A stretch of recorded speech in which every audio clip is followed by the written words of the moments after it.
Moi, je suis un aveugle, disons, enfin, non-voyant, parce que je n'utilise jamais. Là, ça m'a échappé, un mot aveugle, parce qu'il est trop synonyme de mendicité. Alors, je dis toujours non-voyant. Mais bon, c'est une originalité comme une autre. Je suis resté à l'Institut 6 ans, en fait. De 1939, la guerre n'étant pas encore déclarée, à 1945, où elle était déjà terminée. Donc, j'ai passé toute la période de la guerre à l'école. J'ai passé mon certificat d'études, que j'ai réussi en 1943, et là j'ai fait une formation dans l'atelier manuel professionnel. Ici, faisait de la chaiserie, de la brosserie, et la fabrication du balai de paille, qui était une spécialité de la région. Mais écoutez, quand je suis arrivé, quand on m'a emmené à l'institut, disons que, bon, ma mère, elle voulait pas que j'y reste, parce que c'était trop sombre et que, bon, elle ne voulait pas tout me laisser. Après, bon, elle m'a laissé quand même, parce qu'il fallait bien que j'étudie quand même. Il y avait deux quartiers distincts. Du côté droit, à l'entrée, dans le vestibule de l'école, c'était les jeunes filles, du côté gauche, c'était nous les garçons. Interdiction totale de communiquer, de se dire bonjour, et pas question de se faire la bise, bien sûr. Dans le temps, il y avait un tableau d'honneur. Alors il y avait 3 rangs, il y avait le bleu, le jaune et le rouge. Alors si vous aviez le gris, ben, vous ne pouviez pas sortir chez vous pendant un mois. Nous avions une note de conduite qui était établie par les sœurs, par le surveillant général, qui était le curé, qui était là. Alors, si on ne baissait pas la tête suffisamment pendant la prière, c'était un manque d'humilité. Si on ne répondait pas aux grandes prières du matin et du soir, c'était un manque de piété, etc., etc.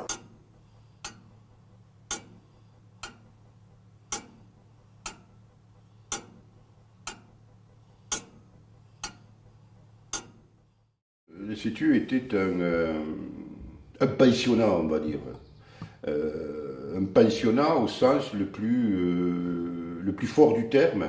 Pour cette époque, il fallait soustraire l'enfant de la société, de sa famille pendant un certain temps, pour pouvoir le rééduquer et le rendre à la société de la façon la plus conforme possible. Mais c'était aussi un lieu d'instruction dans lequel les enfants, les jeunes ont pu apprendre le braille, ont pu apprendre un métier et ne pas tomber dans la dépendance. Le but, c'était de rendre les enfants autonomes le mieux possible, qu'ils vivent le mieux possible. Il faut ici les enfants qui vont à l'école dehors, on les aide les premiers temps et après ils partent seuls. Hein. J'en ai un souvenir, le souvenir d'un gros travail, continuellement, mais c'est finalement une de mes meilleures périodes. Ben, on était des surveillantes, plus finalement, encadrer les jeunes dans l'internat. Donc appeler quelquefois, accompagner un enfant, enfin tout ce qu'on peut faire dans une famille. Quand les élèves intégrés revenaient le soir, ils arrivaient et me disaient, bon, il y a des problèmes à dicter, il faut dicter des problèmes, il faut transcrire des textes. Alors ça, je le faisais le soir, en général. Alors ça me permettait de veiller jusqu'à minuit, 2 heures du matin, de temps en temps. Mais je veux dire que déjà, je me suis rendu compte qu'il y avait une ambiance quand même, bon, même si c'était rigide, il y avait une ambiance familiale dedans.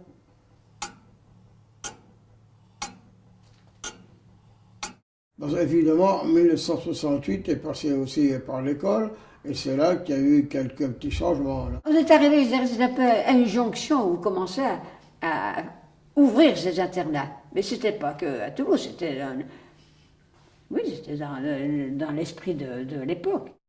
Je pense qu'aussi on les a appelés à réfléchir et peut-être poussés par certaines associations de parents.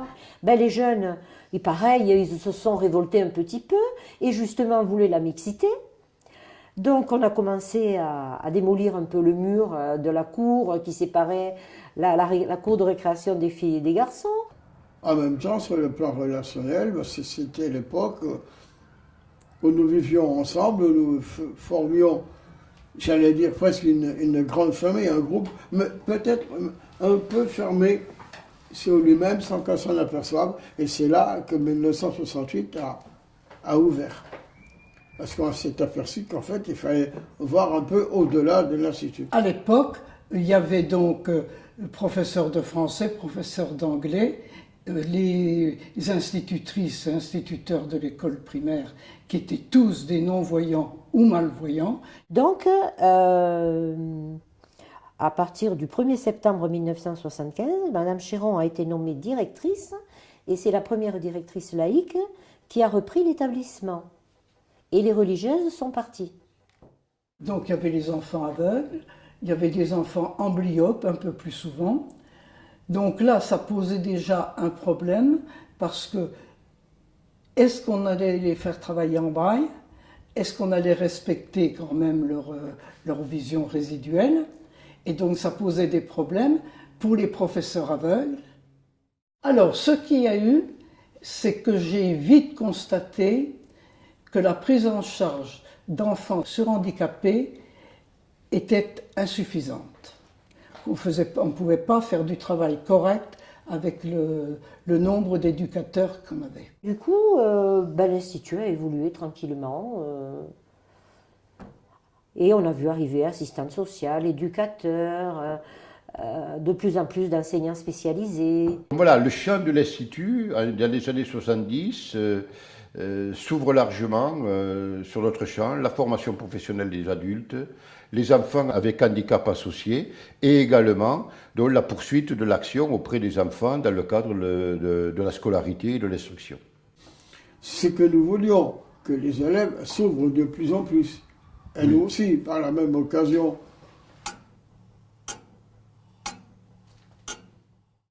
Oui, non, mais c'est vrai qu'il y a eu une transformation radicale de l'Institut.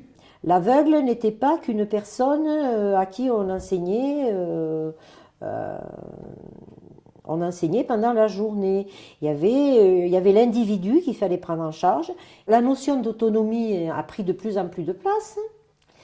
Et donc, en 1976, on a commencé à mettre en place justement ce qui étaient les déplacements, les activités de vie journalière. De plus en plus, on pensait amener les jeunes en classe ordinaire. Parallèlement, si les jeunes allaient à l'extérieur, il fallait aussi les accompagner et les aider. Donc là aussi, il y avait un rôle éducatif. La question de l'intégration commençait à se poser. Elle va être intensifiée en France par la loi de 1975, mais l'Institut avait déjà un peu commencé à anticiper cette logique-là. L'inclusion scolaire, même comme on dit maintenant, ne sera vraiment, je dirais, effective, entre guillemets, à l'IGA qu'au début du XXIe siècle, dans les années 2000. Dans la population qui était accueillie dans l'établissement, il y avait des enfants, effectivement, qui suivaient la scolarité, mais d'autres qui avaient d'autres pathologies et qui ne suivaient pas une scolarité normale.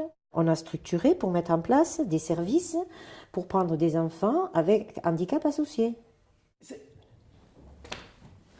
C'est un peu impensable de voir de quoi on est parti et tout ce qu'il a fallu mettre en place. Il y a quelque chose que j'ai oublié en 1978, par là, c'est qu'on a fait des travaux.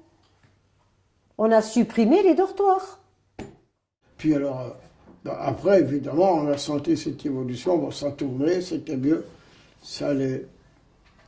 Et la preuve, c'est que maintenant, vous êtes arrivé à faire des choses, moi je ne comprends plus rien. Même les locaux de l'Institut, je m'y perds maintenant. Ça a tellement changé. Mais à l'époque, c'était pas une institution comme on la conçoit maintenant. C'était je sais pas quoi. Je ne sais pas comment on pourrait appeler ça. Je ne sais pas. Il y a tellement de choses qui ont été faites. Ça a tellement évolué. Il y a tellement de points. Ça n'a rien à voir avec ce que j'ai connu. Au départ, je pense que c'était des personnes... Bon, c'était des œuvres, comme aurait dit un membre du conseil d'administration. Pour eux, l'Institut, c'était une œuvre de bienfaisance. On s'occupait des pauvres petits aveugles. c'est vrai, l'établissement bougeait tout le temps. Moi l'image que j'en ai, c'est que l'établissement a toujours bougé. Et pourquoi on a fait ces fameux travaux? On en a fait des travaux. Et parce que, comme ça bougeait, ben les bâtiments ne correspondaient plus à ce qu'il fallait. Et à un moment donné, les classes qu'il y avait au rez-de-chaussée, on n'en avait plus besoin de ces classes, puisque les gamins étaient intégrés.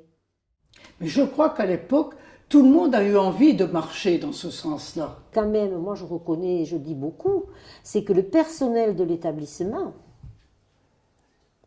vraiment, s'est adapté, il faut voir. Ils ont toujours été partants.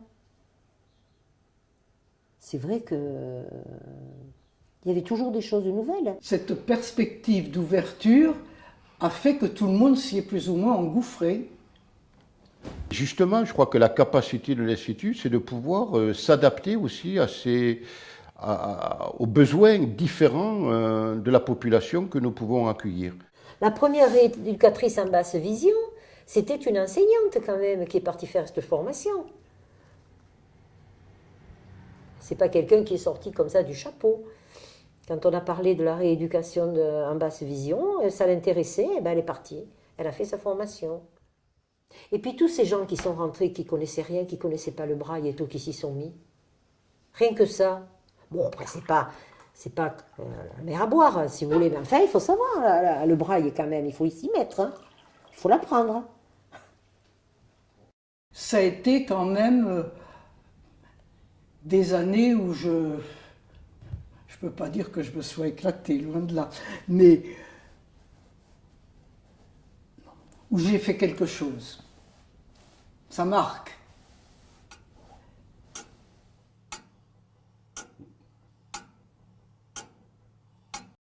Je me disais que leur victoire, leur réussite aux examens, leur réussite dans la vie, c'était ma victoire aussi. Parce qu'ils étaient handicapés, moi aussi. Parce que moi, je le sens, et je me sens faire partie de cette grande famille d'handicapés. Et je les sens en faire partie aussi. Mais attention, ça ne veut pas dire, lorsqu'on est handicapé, on s'enferme ce soir. Non, juste au contraire. Il faut sortir. Et tout ce que j'ai fait, c'était justement pour leur montrer qu'avec un handicap, on peut réussir quand même. Pour moi, c'est une question de dessous, mais ça, pour moi, dans la nature humaine, c'est normal. On voit ça tous les jours dans la rue, plein de gens qui font du bien, qui se donnent pourquoi. Pour moi, c'est partie de la nature humaine. On n'a pas été créé pour être fermé, on a été créé pour vivre, quoi. Bon, je ne veux pas dire que je suis quelqu'un de parfait. Mais bon, j'essaie d'être moi collé à la vie de tous les jours, en dehors de ce que peut être quelqu'un d'handicapé. Mais je ne suis pas handicapé, moi. Je fais comme si je ne l'étais pas. Et tant pis si je me fais une bosse. Le handicap, on l'a toujours. C'est pas parce qu'on réussit, c'est pas parce qu'on est champion de quelque chose, c'est pas parce qu'on a réussi sa vie qu'on n'a plus le handicap. Lui, il est toujours là. Mais il faut vivre avec. Et en fonction du handicap qu'on a, essayer de vivre le mieux possible. Et ça, c'est exactement ce que je voulais communiquer à mes élèves. Non, le dépendant, on l'est automatiquement. Les bonnes volontés. Il faut choisir sur les dépendances. Enfin, ce qui vous fait le rendre le moins. Quand on peut joindre l'utile à l'agréable. Je sors beaucoup, j'ai besoin de guide. Pourquoi pas une belle femme plutôt qu'autre chose.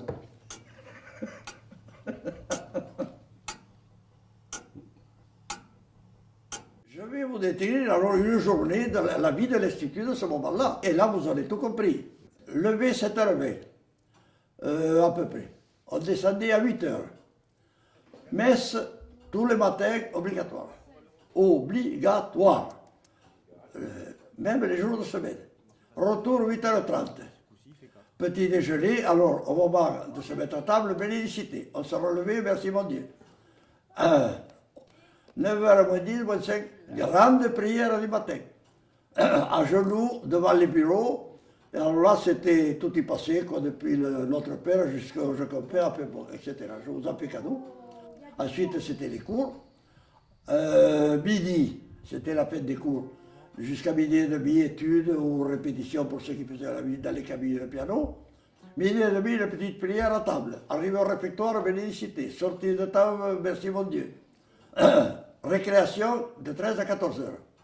14 heures, prière d'entrée en cours.